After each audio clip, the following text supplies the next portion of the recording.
And welcome to the Pompey Politics Podcast. I'm Ian Tiny Morris. And I'm Simon Sainsbury.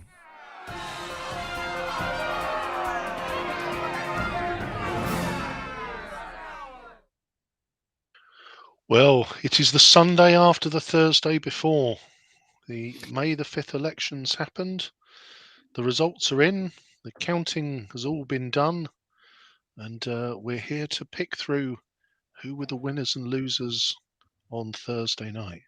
And what a lineup we've got, Simon. We have indeed. We have got a thoroughly packed show. So we have a couple of freshly elected councillors. So we've got Russell Simpson from the Portsmouth Independence Party, who was elected in Hilsea. We've got Yinka Adeniran for Labour, who was elected in Charlies Dickens.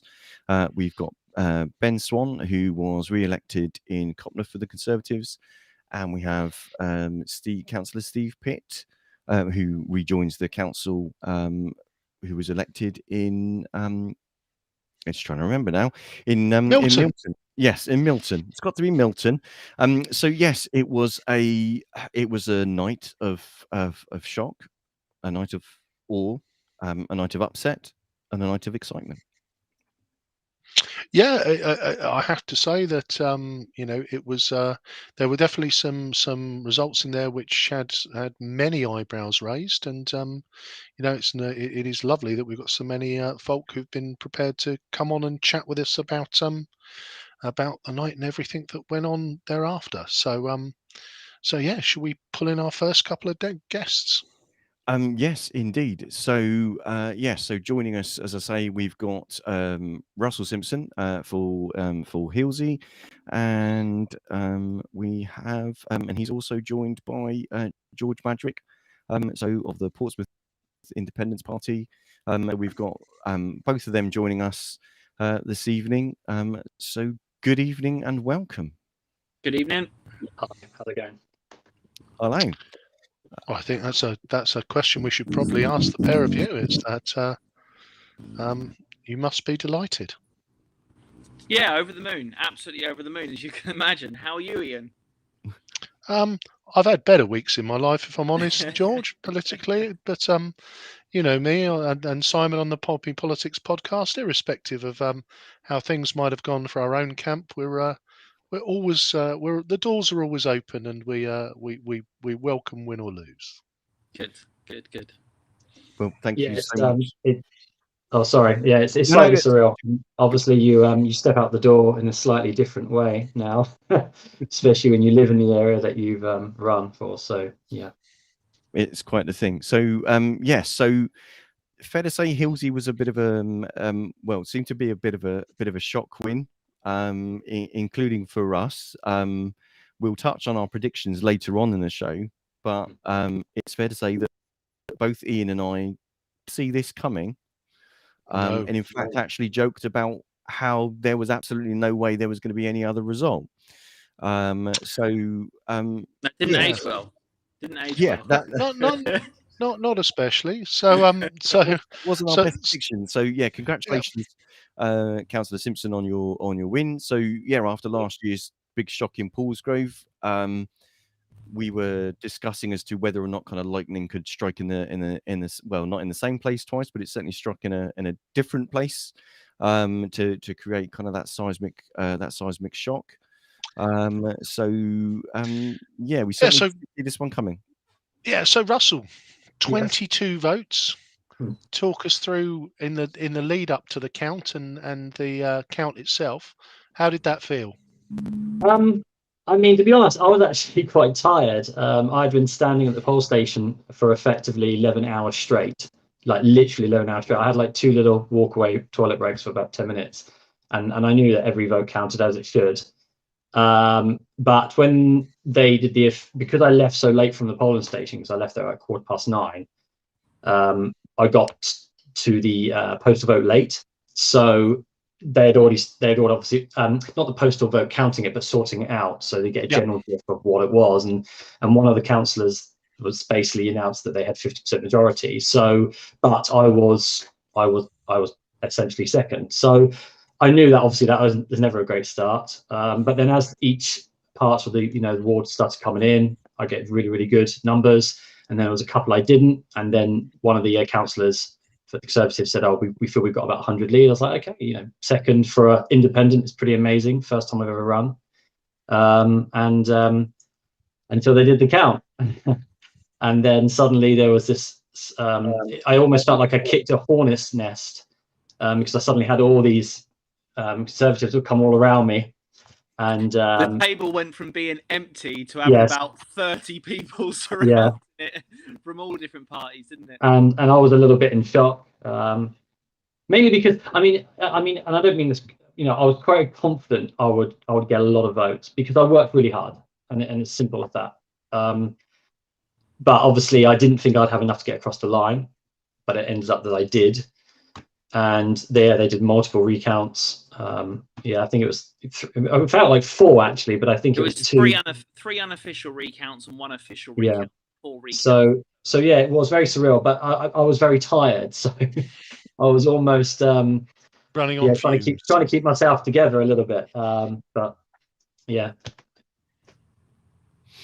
Okay, well, crikey, I heard that there was a I didn't realise there were that many, because both Hilsea and Milton were the 2 last wards to declare, and they both went to recounts. Obviously, with how tight Hilsea was, you can kind of see that. Yeah, I think to be fair though, Simon, and I will address this because I'm totally on the Conservative side on this point, and I understand why they did it again, because a couple of the counters, which was really unfair, were actually laughing at the Conservatives. Fielding a candidate in one of the 8 wards, but nobody's popped up. Sorry. There you go. Yeah, some of the counters were actually laughing at the Tory party councillors, the fact that they looked like they were going to lose, and there was some really negative words said towards the Tory party. So what happened was when we got to the adjudication part, Donna Jones stepped in, because she was there. The Police and Crime Commissioner stepped in and said that they wanted a brand new count with brand new people because they felt that the people were biased. Because I think we were 23 ahead, Russ, originally, weren't we? Was it 23? Yeah, I think it was 23, and then they found 2, and then I had one, 2. Yeah. Then I had 2. Then I found one of mine, and then they found 2 sport votes. Yeah, that so concluded, and then they found another 2, and that was bad because the counters clearly had a bias. So Donna Jones managed to get rid of all them, get a brand new set of counters in. They literally started it from scratch again. So it was a long process, but I think we got the answer very early.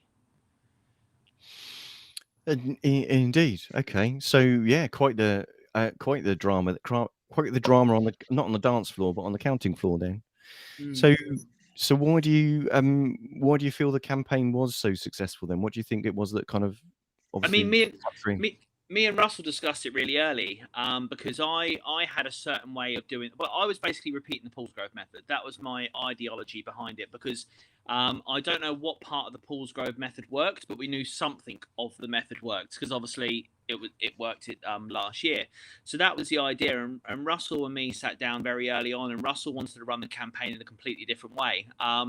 And I told him he was absolutely crazy. Obviously, I was wrong as well. But I think it's fair to say we negotiated on certain points, and we had a bit of to and fro. But he said to me, "Look, Hilsea is different than Paulsgrove. I know my area. I've lived here all my life. Just let me run it the way I want to run it."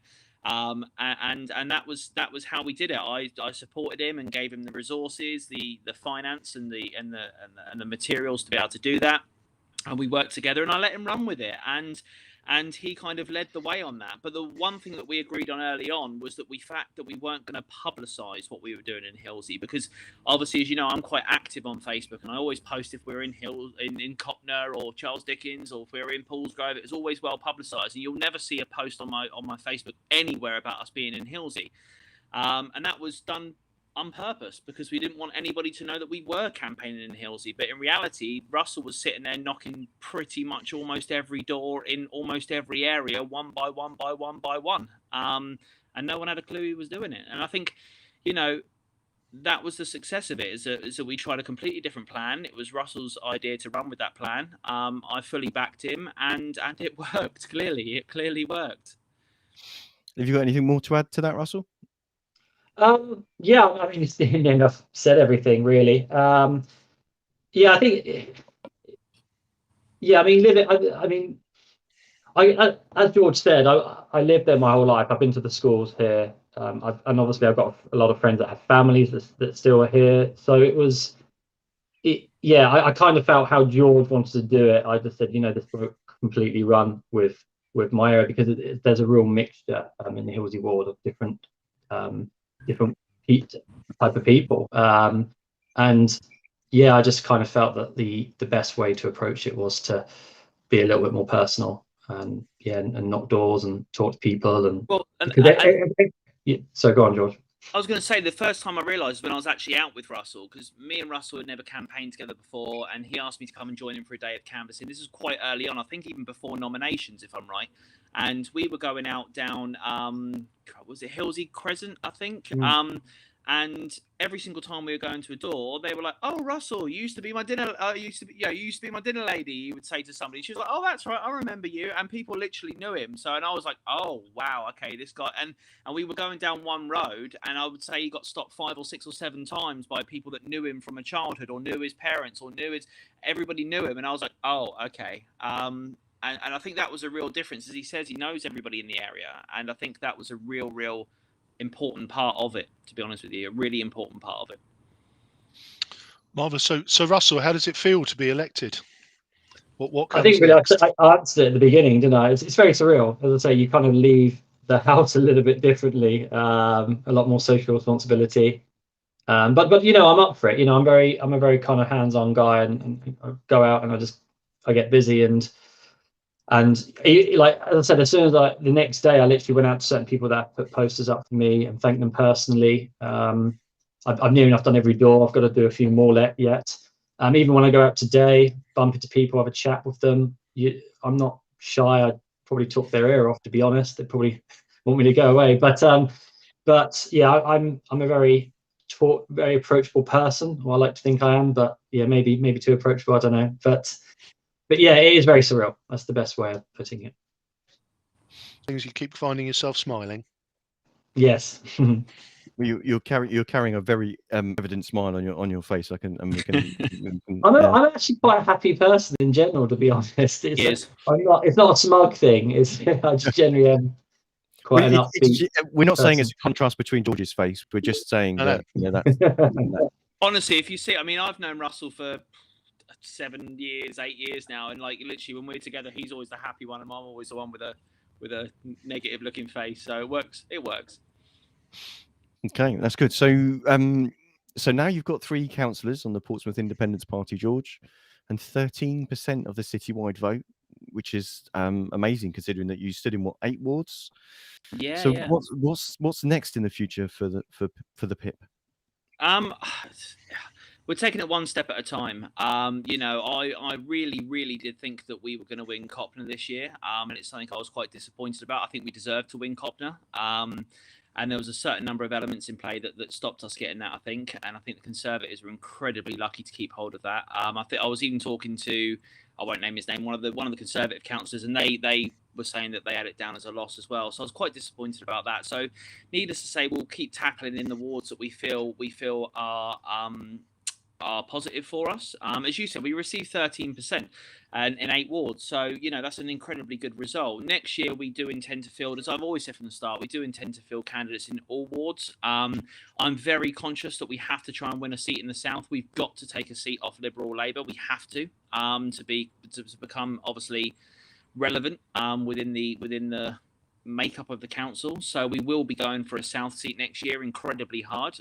Which one that is at the moment, I don't know.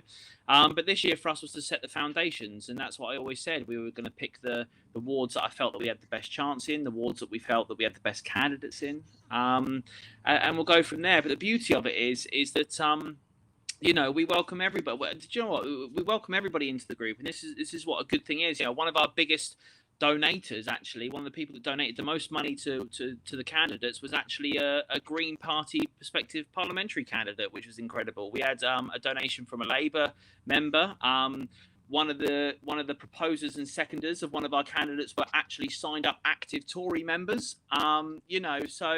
So we can appeal to the whole remit, and we can welcome anybody from any political spectrum into our group. We're not interested in national politics. We have no interest in it at all whatsoever. We just focus on local issues, and that's what we're going to do. So I think we need some time to reflect. As you say, we received 13% of the vote, which is incredible.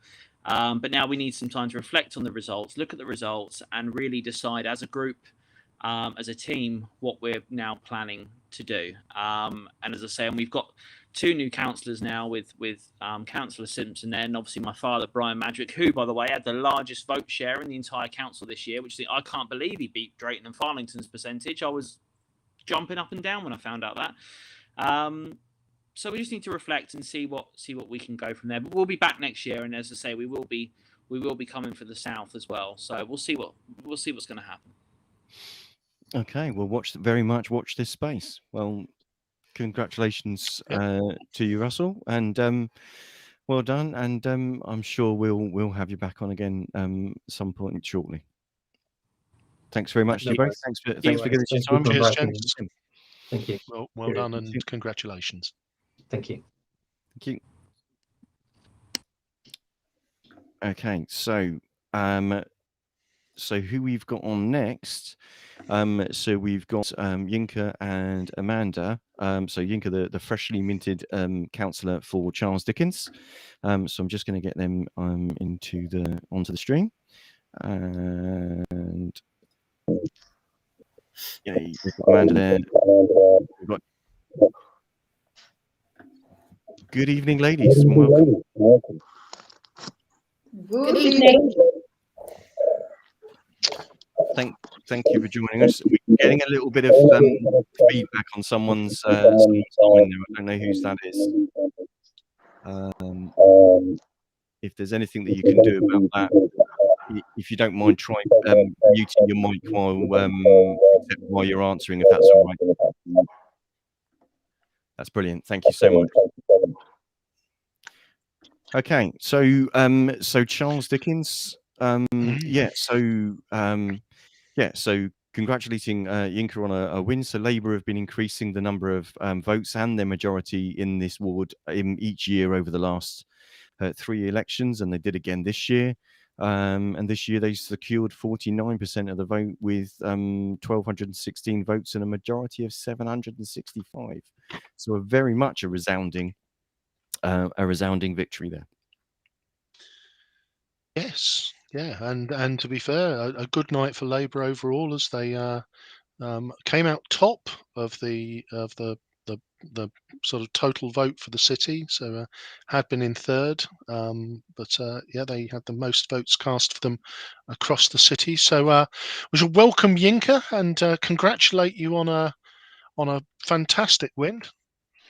And we'll ask you, why do you feel your campaign was so successful? Oh, well, because I'm confident, one, and secondly, or let me just say this, since 2017, we've been building a strong team in Charlies Dickens ward. So we have healthy links with the resident and community groups. In previous years, both CAR and Kirsty, have developed and strengthened those relationships, and I've supported them to do so. We really do work all year round, and not just election period.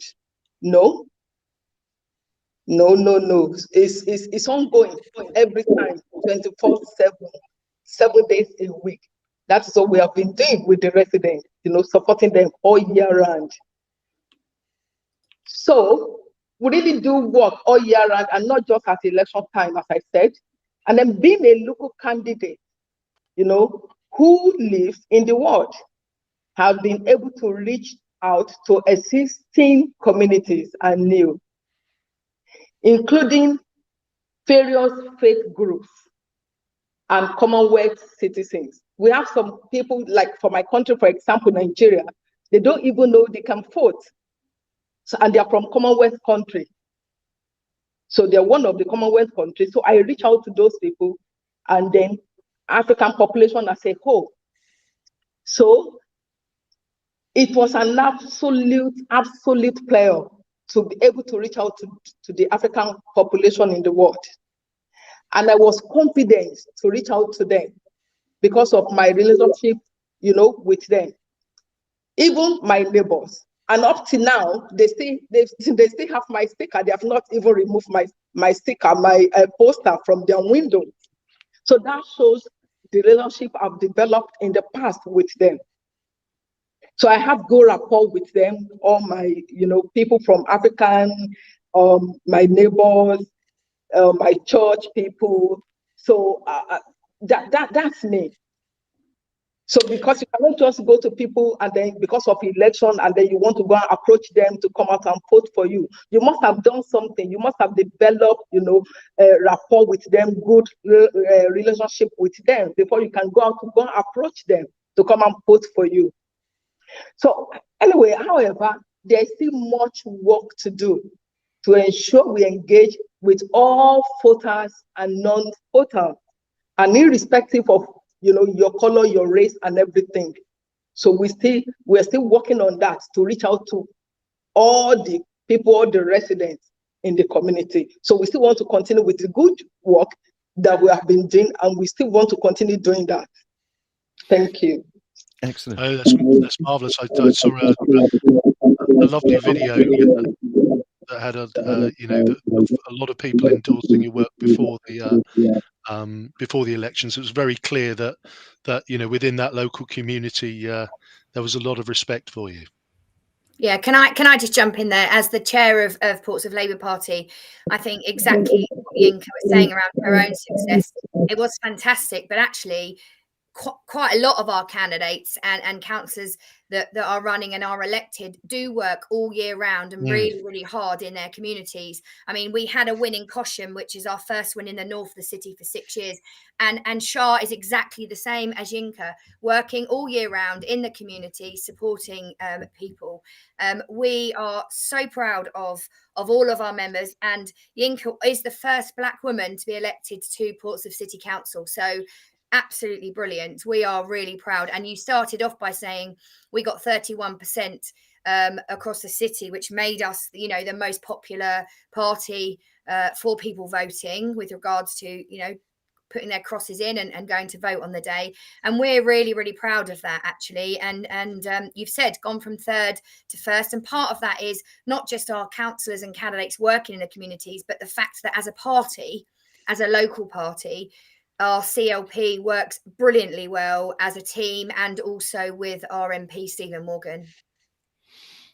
So, Amanda, what would you say was the hardest part of this year's elections? Obviously, every campaign's a bit different, but what would you say was the toughest part of this one? It's kind of hard to say what was the hardest part, because we had a really successful year. We were pleased with the conversations that we were getting with respect to our party on the doorstep. That wasn't always the case. If we go back, 2018, 2019, as we went through, we were really pleased with the positive conversations on the doorstep.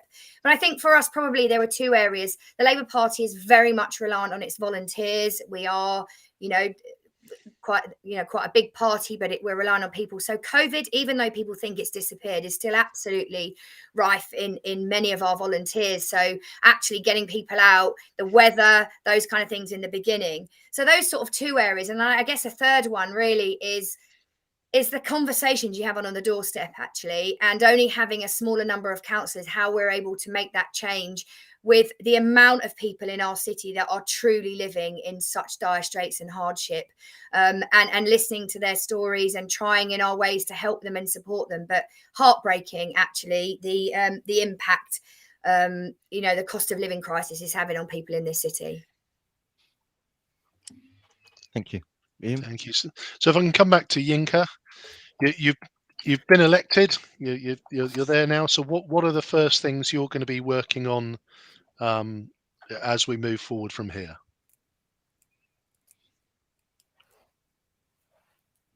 Oh. A huge issue with antisocial behavior, and this needs to be addressed. So we have seen some money invested into the world to address this. However, it is small sticking plaster over a huge wound.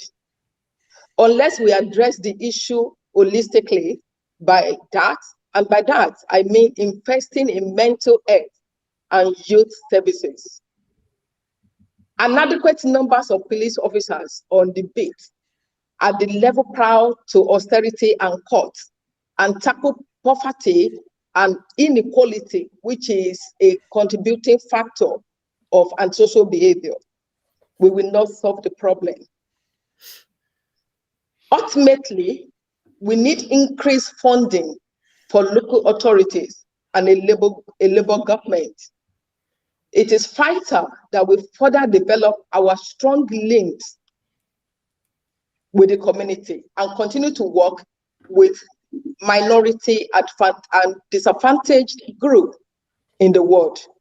So we will continue to work on the high levels of casework we receive and further develop the campaigns to work on the high level of with, for example, the John Pan Center, Medical Center, the lack of NHS, dentists, and safe, clean, and habitant homes for all residents. And that is one of the main things. I would like to develop stronger link with the minority and disadvantaged communities. Thank you. Thanks. Thanks. And if I can quickly ask, Amanda, just one last question, if I may, because we're running slightly over. So obviously, as we said before, with an increasing majority, especially in Portsmouth South in the last general election, and Labour now 9 seats on the council. So what's the next step for? I imagine you're not going to give us the prescriptive of your campaign for next year. We understand that that's not going to happen. But what's next for Labour politics in the city? Well, I think there's a couple of things. We will actually continue to show people that we're back in business. We will continue to grow our activists and our candidates and to make sure that we are working in the communities up and down. But one of the things that's actually very poignant and noticeable on this call is we are the only 2 women in this, and there's a big move in Westminster where we've got lots of sexual harassment allegations going on, and Portsmouth Labour Party take it really seriously that we need to involve women in local politics. The city is made up of 50% men and women, so we need to make sure that women's voices are heard in the council, and that when they're making those decisions, it's about everybody. It's about both men and women in our city, because actually many women are put off of going into politics because of that. And we're really proud. Since I've been the chair of the party, we have managed for the 2 previous local elections to field at least 50% women as the candidates. This year we were short on 1, so we were just under the 50% mark, but actually did really well in re-electing Judith and electing Yinka as a first-time woman into council. But actually we really want to continue doing that, and I think that it's actually incumbent on other parties to do that. When you look across the pictures of that, when they've got the group pictures of who they're putting up for election, they don't have diversity and they don't have enough women, and Portsmouth Labour Party will continue to strive in doing that and making sure that women's voices are heard on the council. Fantastic.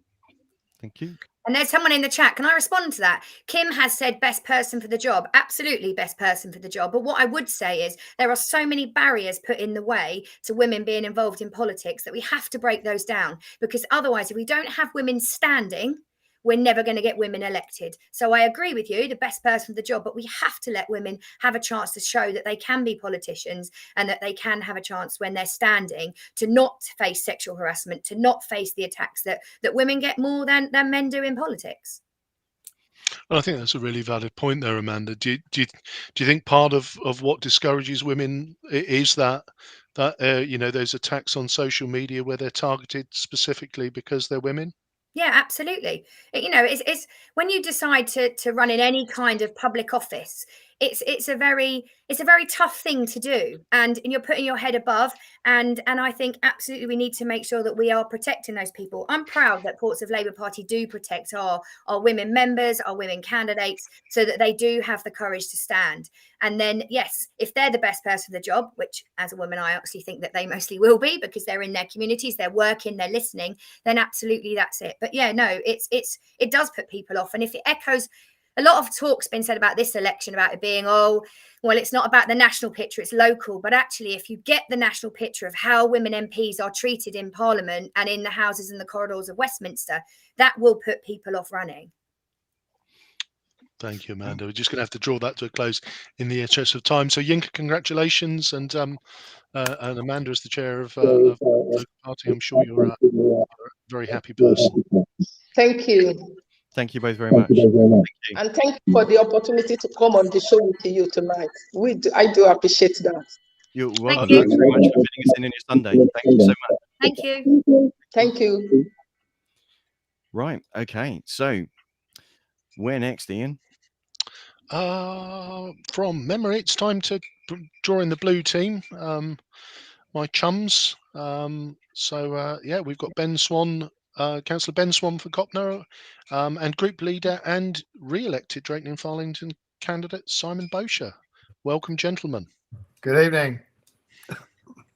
Good evening.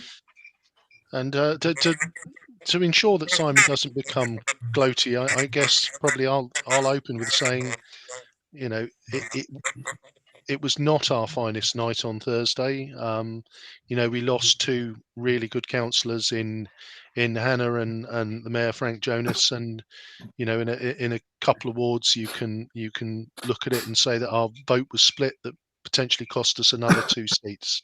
So a tough day at the office, I think would be a fair summary.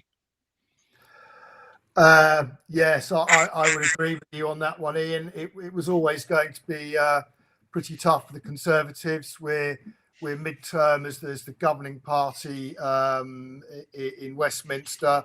That was always going to be a tough thing. There were other things such as the cost of living. I won't pretend otherwise. Partygate did feature a little bit and clouded the issues to a certain degree. And we've seen a rise of independence, which to my mind was an element of none of the above.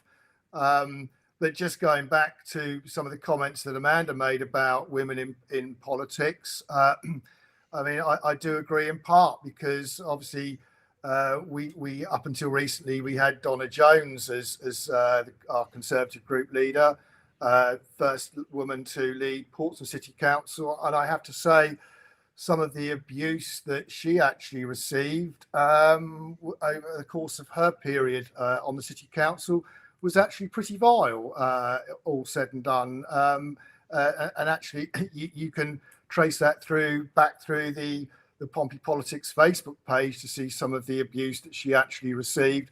And I have to say, from a point of view with Hannah, I mean, obviously she's a lady candidate that we had in Cossam and a very active campaigner for us, 8 months pregnant. And I noticed that Kimberly Barrett has made the comment about when she ran for election, one person told her to leave politics to the men and get back into the kitchen.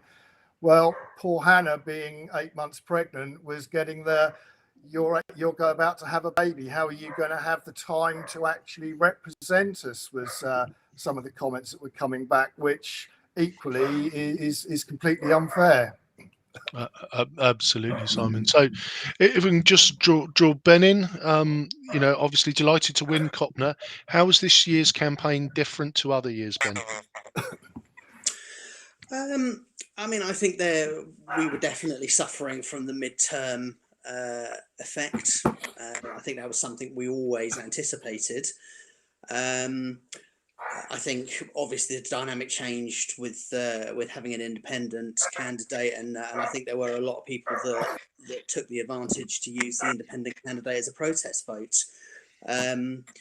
But you know, it was a campaign we fought hard for, and ultimately the people of Copner kept their faith in me. You must be delighted against the backdrop of the evening, Ben, to have got across the line. Yes, absolutely. I mean, I feel I worked for every one of the 140 vote majority that I got. A lot of work goes into representing the people of Anchorage Park from north to and Copner, north to south, and yeah, it paid off. Simon. Okay, yeah, thank you. So, I mean, you mentioned Ben, you mentioned the majority there. I mean, that came from 531 in 100, sorry, in 2018 down to 140. Tough night. But Simon, in sharp kind of contrast to Penny Mordaunt's 61% vote share at the last general and the 16,000 vote majority in Portsmouth North. But on the council, we've got the Lib Dems now on 17, the Conservatives on 13, Labour on 9, Portsmouth Independence Party on 3.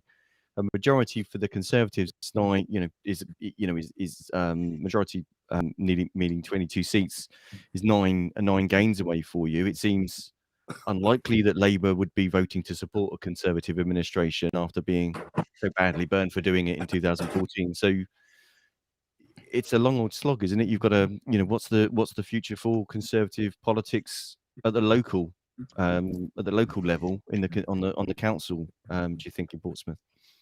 Well, Labour have made it quite clear right from day one that they would never support the Conservatives.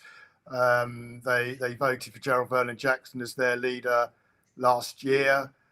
They put forward a joint budget with the Liberal Democrats this year. So we already have what is essentially a Lib Dem Labour coalition in everything but name anyway.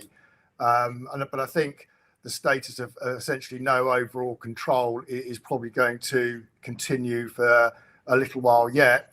But certainly, I mean, we have a talented team in the Conservative group. We're going to be making sure that the Lib Dem and Labour administration deliver on what they're promising, and actually we're going to hold them to account on some of the bits that they haven't addressed. I mean, just looking at it, we've got the local plan is a significant issue.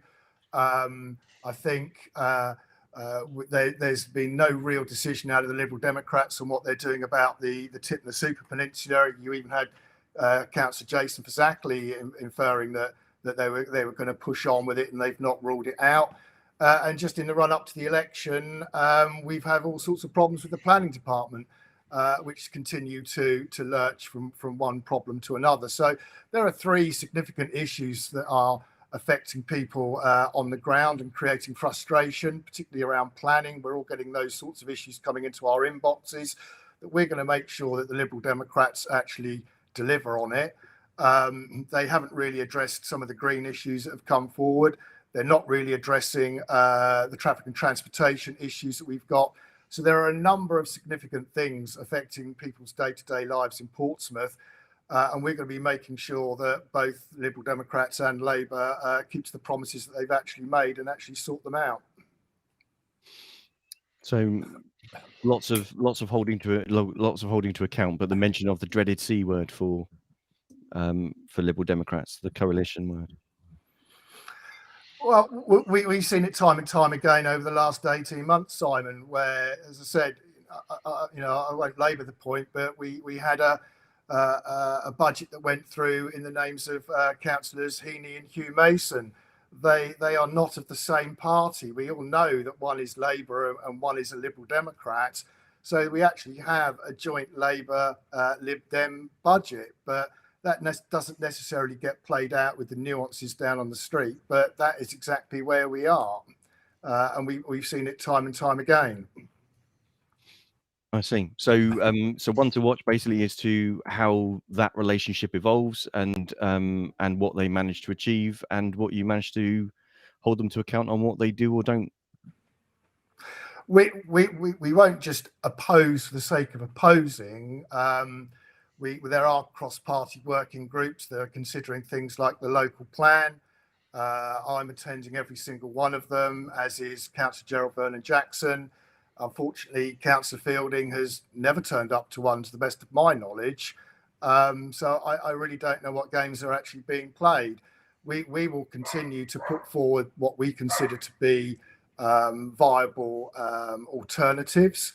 If there are situations where we think they need correcting on, something like the Super Peninsula, we are dead set against that. The Liberal Democrats haven't ruled that out, and it will be interesting to see how they progress, certainly in Cossam, and what the new councillor there does in certain circumstances, because there are proposals to, as Councillor Vernon Jackson said, put 2,000 extra properties into the centre of Cossam.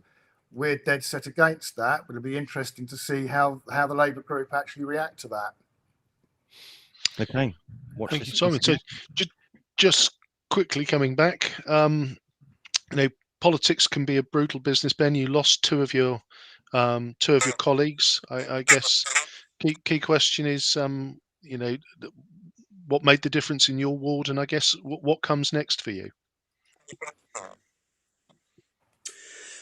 I think in Cotton Anchorage Park, I'm well known to residents. I have a very good open policy with residents. They can contact me using many different forms of media, and that's always been the case, really. So I think that ongoing dialogue with residents really made the difference. I think from here, there's some long, hard thinking to do. Clearly, we were sent a message, and the onus is on us to take that message away and say, yes, we hear you. We're still here working hard for you, and yes, it's taken on board. Brilliant. Well, congratulations to you both, and thanks for coming on after what was undoubtedly a tricky week. Thank you very much. Thank you both. Thank you both for coming on. Thank you. Okay, so sorry, just kind of eye on the clock there. Sorry, apologise. Yep. I've got a bit confused about the running order there on that one. No worries. So, let me just so thank you very much, Ben and Simon there. So our last guest. It's the comeback kid. Indeed. So so we are joined by our last guest, Steve Pitt. So after that shock result in Central Southsea last year, we see Steve back on the council with only marginally less votes than Ben Downing secured in the ward in 2018. The result in Milton, as we discussed in Hilsea, couldn't really have been that much tighter. So going to a recount with it and Hilsea basically both being the last two to be called. So welcome, Steve. Hello, nice to see you both. Yeah, it's been we've missed you over the last year, Steve. It's it's good to see you back. I think you noticed I gave you a little bit of a shout out on the local Lib Democrats page. I did. Thank you, Ian. No worries, sir. So take us through that evening then. How confident were you going into the vote? Milton has been seen as a little bit of a Lib Dem stronghold, but Paul around Savage with her work with Stop Aquin is looked like a pretty formidable opponent. Yeah, I mean, Paul is very visible in the community, and it was her third time running as well. So everybody knows who she is. And as you say, Stop Atkin was a massive campaign, very successful campaign that they ran incredibly effectively. So the fact that it was knife edge was no surprise to me whatsoever. It's what I expected. The recount itself was a bit bizarre. When verification had finished, it was bearing in mind what I'd been through last year, and then working hard all this year, and difficult times to get through. And anybody who loses, I do feel sorry for them. With whatever party it is, because you do pour your heart and soul into this, and it's not an easy thing to invest in. And some of the issues that come out tonight about some of the issues that women face in particular, and awful things like, who on earth would say that to Hannah about the fact that she's going to have a baby and therefore she can't do a job? Try telling that to my mum. She popped me out and was back at work 24 hours later because she was self-employed. A load of nonsense. Yeah. But so there was lots of things going on around that made it a tense evening. When the verification was over, I just needed to get out and get some headspace, and I phoned home. And Di wasn't feeling very well, so I thought, instead of going in there and just pacing up and down for an hour while they do this bit, I'm just going to disappear off, stay in touch by phone, and then come back for the result. And had to wait quite a while for that because it went to a recount. So it did give me the headspace though to think about what I'd say if I won and how I'd deal with it if I didn't. I must admit, I was told that it looked like we were down by 40, so I was fully prepared to lose. You get your head into that space. And then it turned around the other way again, which doesn't happen very often with recounts, I have to say. So it was all a bit of a weird emotional, tussle for me on the night, as I'm sure it was for Paula and as well, and indeed for poor old Frank in Hilsea. And I am so sad to see leave the council, because last year when I lost, he was one of the first people to pick up the phone to me and ask me if I was okay, and stayed in touch with me during the last year. He's just a solid all-round guy, and will be greatly missed as the sort of father of the house type figure in being a steadying influence in Portsmouth City Council. So yes, I'm just glad it's over. Yes. So if we can try not to make you relive it too much, then what was it, do you think, that was about this campaign that captured voters' imagination, and why was it such a ferociously close race, do you think? Well, I think, as I said, Paul had a very high profile in the ward. I knew that going into the campaign. We got out and talked to an awful lot of people. We were not talking about the same things, and the Lib Dem team's got a very strong record of talking to people and understand what the local things are that they particularly care about, and we went on those issues as we always do. But as you said, I was within a couple of votes of Ben's vote in 2018, which I think was roughly joint highest in outside of general election year in about a decade. So we knew our vote was rock solid. But as I found out last year, you don't know what somebody else's vote is going to do. And I had a very strong suspicion from the very beginning that Labour would. I mean, let's be brutally honest. Labour Party do not want me on Portsmouth City Council. They made that abundantly clear last year. They made it abundantly clear again this year. There's no secret about it. And so I knew that they were going to work very hard to make sure that I didn't win. So it was up to us and our team to get out there and make sure that we did. And Kimberly and Ben, in particular, were out there with me week after week after week. Gerald, as much as he possibly could be, being leader of the council. And we worked closely with Susie and Sarah on the Central Southsea team as well. So we worked hard together, but we knew it was going to be tight, and it was no surprise that it was. Indeed. So I guess ultimately, if we look at Thursday night, got to say it's probably a good night for the Lib Dems. You got the other comeback kid, Matt Winnington, across the line in E&C. You've taken back Baffins from Jeanette as an independent. 6 candidates there, force, fiercely fought, but you seem to come through pretty comfortably in the end. So, now clearly the largest party on 17 seats. But it's that the magic 22. Where do you see those 5 coming from, or even do you need them? Because of Labour do this thing where they shout well in advance that they'll vote you back in almost come what may.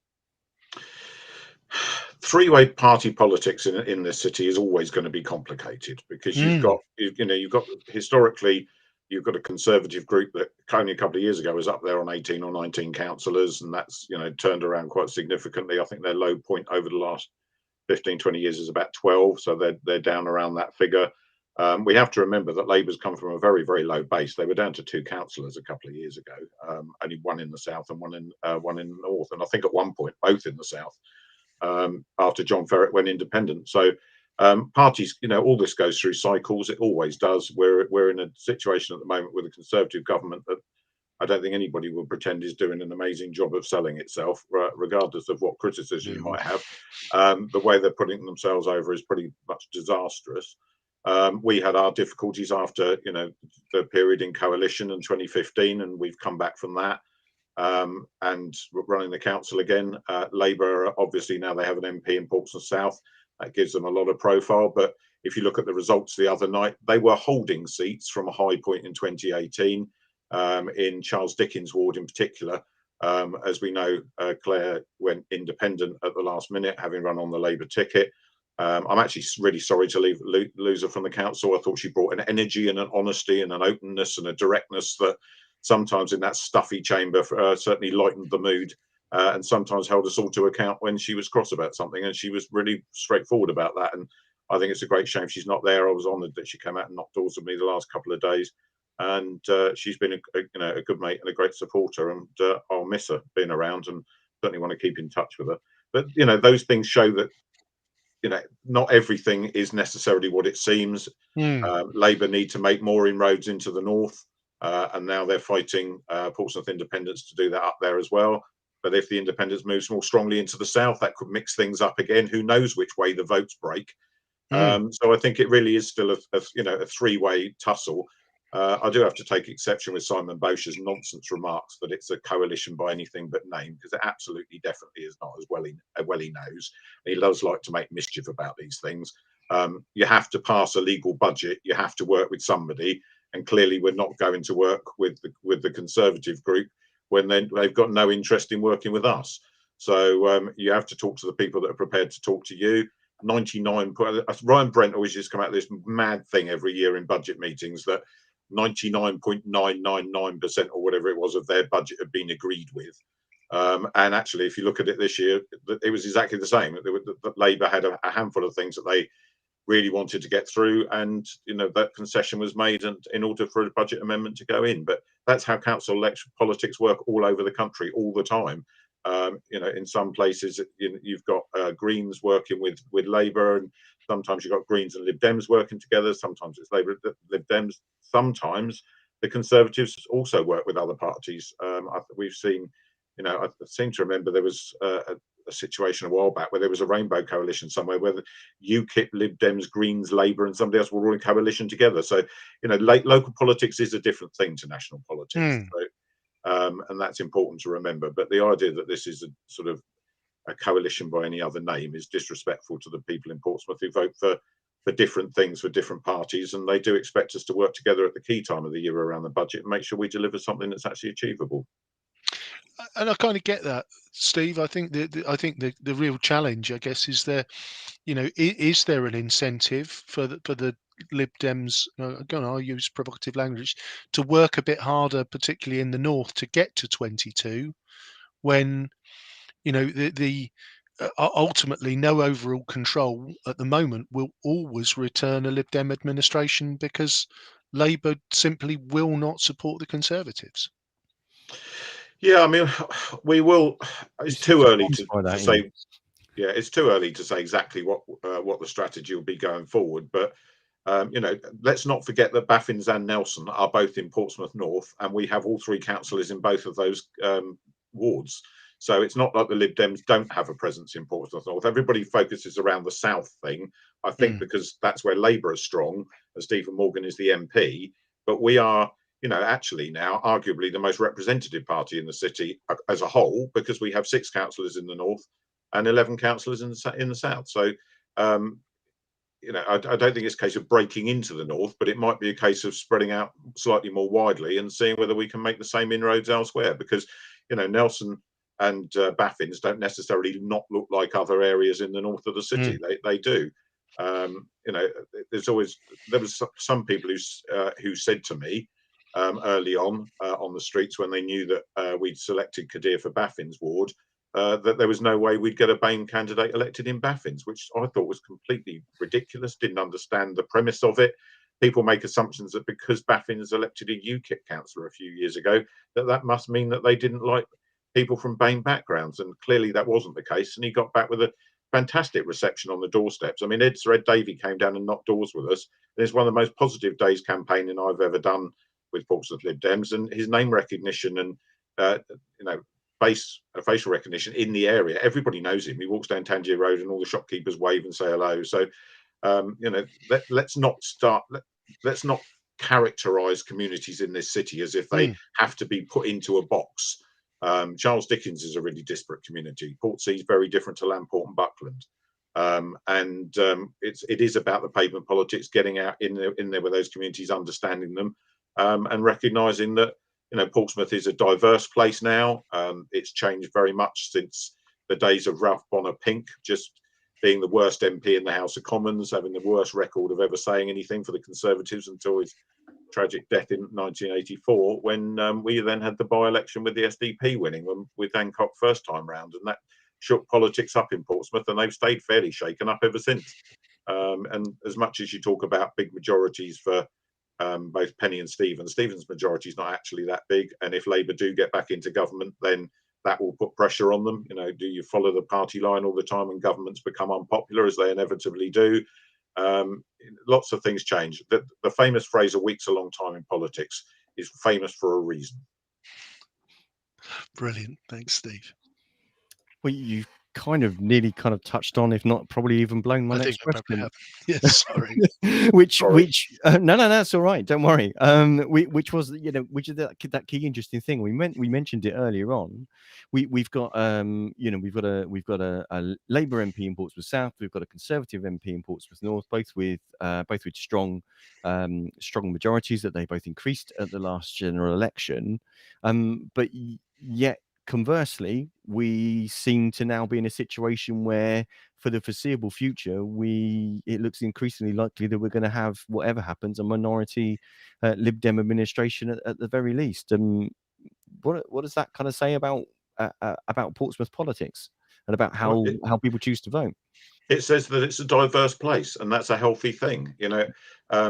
I would say that, wouldn't I, as somebody from the centre party that gets squeezed when we get to general elections. But it's no secret that I think our voting system is a complete joke. Always have done, always will do. Joined the Electoral Reform Society in 1986 because I felt so, and that opinion has never changed. It's not representative of how people are. In reality, most people are not as partisan as the two big parties would like to make out that they are. You've got two broad churches there in Labour and the Tories.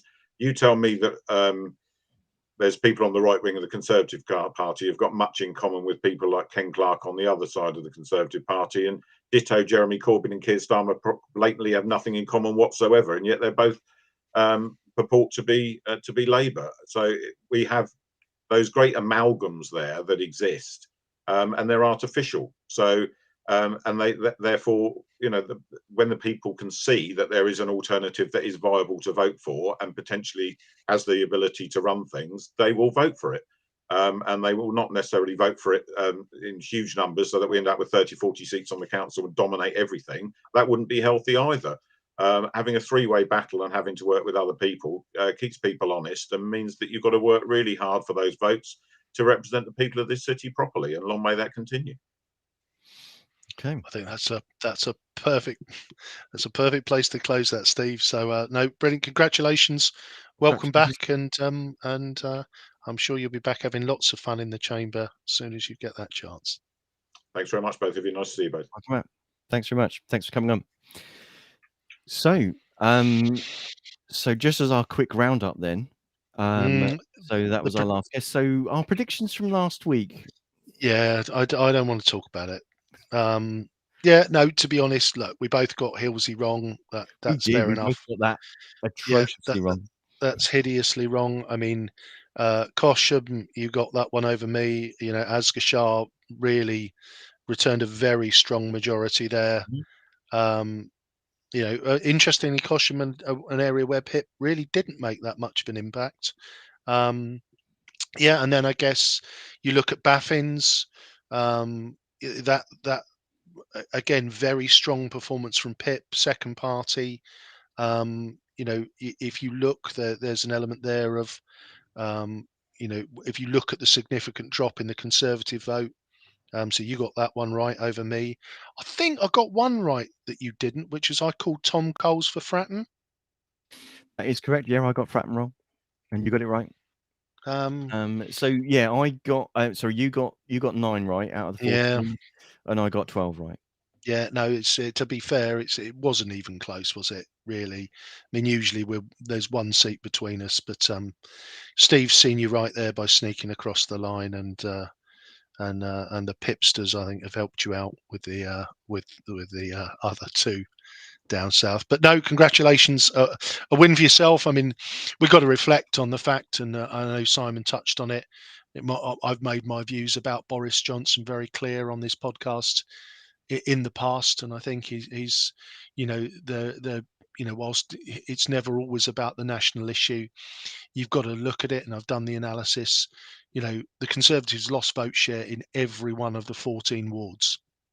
The median point being about 7-8% down on average, and when you look at that is that has cost that's cost folk seats. And you know, so there's an element of, you know, from a Portsmouth perspective, I'm really disappointed. From a national perspective, I'm disappointed that it wasn't a bit worse, if I'm honest, because he's got to go.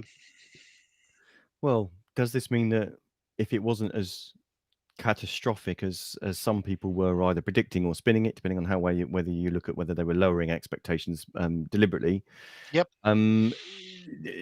But because of that, it means that you're you know, you still have him in place supposedly for the next election. I guess at the end of the day, whether the voters' relationship with their candidates, whether they're MPs, whether they're councillors, it's like any other relationship. Sometimes the relationship ends, and sometimes it's about you, sometimes it's about them, and sometimes it's just because you've both moved on. Yeah, and sadly he's not moved on yet. No. But fingers crossed. So you've been listening to the Pompey Politics Podcast. I've been Ian Tiny Morris. And I've been Simon Sansbury.